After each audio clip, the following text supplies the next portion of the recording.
வணக்கம்.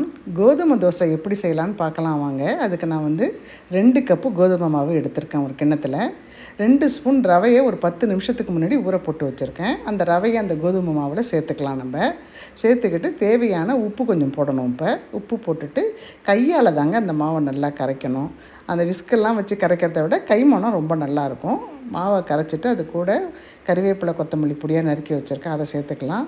ஒரு துண்டு இஞ்சி பொடியாக நறுக்கி வச்சுருக்கேன், அதையும் சேர்த்துக்கலாம். 2 பத்தை தேங்காவை சின்ன சின்னதாக கட் பண்ணி வச்சுருக்கேன், அதை சேர்த்துக்கலாம். வெங்காயத்திலே சின்ன வெங்காயமாக ஒன்று எடுத்து அதை பொடி பொடியாக கட் பண்ணி அதையும் அது கூட சேர்த்துக்கலாம். அடுத்து முந்திரி பருப்பு ஒரு 4 சின்ன சின்ன பீஸாக போட்டு வச்சுருக்கேன், அதையும் அது கூட சேர்த்துக்கலாம். ஒரு சின்ன ஸ்பூன் அளவுக்கு ஜீரகம் சேர்த்துக்கலாம்.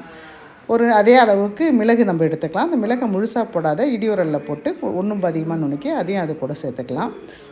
இதெல்லாம் சேர்த்து கொடுத்துட்டு கொஞ்சம் பெருங்காயம் அது மேலே போட்டு மறுபடியும் கொஞ்சம் 1 ஸ்பூன் தயிர் போட்டுக்கணுங்க.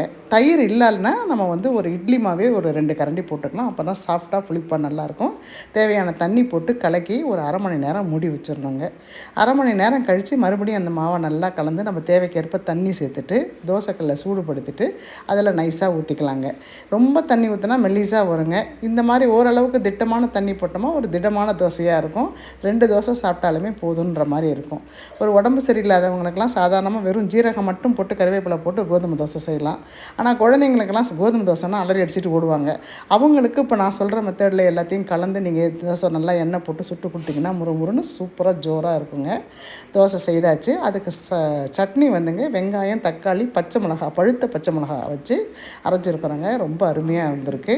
இந்த சட்னி வீடியோ நான் போட்டிருக்கேன், பாருங்கள். இந்த சட்னி என் பொண்ணுக்கு ரொம்ப பிடிக்கும், அதனால் செய்தோம். அதே மாதிரி நான் செய்த தக்காளி ஊறுகாவும் அவள் ரொம்ப விரும்பி சாப்பிட்றா. பாண்டியிலேருந்து வந்தான்னு சொன்ன பாருங்கள் அந்த பொண்ணு. அதனால் அவளுக்காக கொஞ்சம் தக்காளி ஊறுகாயும் இது கூட நம்ம சேர்த்துக்கலாம்.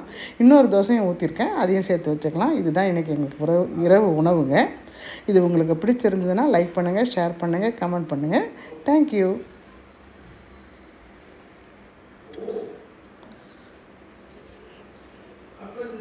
இன்னொரு தோசை என் பெரிய பொண்ணு ஊற்றிருக்கா பாருங்கள். பெருசாக நான் சின்னதாக ஊற்றினேன் இல்லைங்களா, அவள் பாருங்கள் நல்லா பெருசாக அகலமாக ஊற்றிருக்கா. இந்த தோசை ஒன்று சாப்பிட்டாலே போதுங்க. எனக்கு இந்த மாதிரிலாம் ஊற்ற தெரியாது. ஜோராக ஊற்றிருக்கா பாருங்கள். நல்லா முறுமுறுன்னு ஜம்முன்னு வந்திருக்குங்க. தெரிஞ்சவங்க அந்த மாதிரியும் ட்ரை பண்ணுங்கள். வணக்கம்.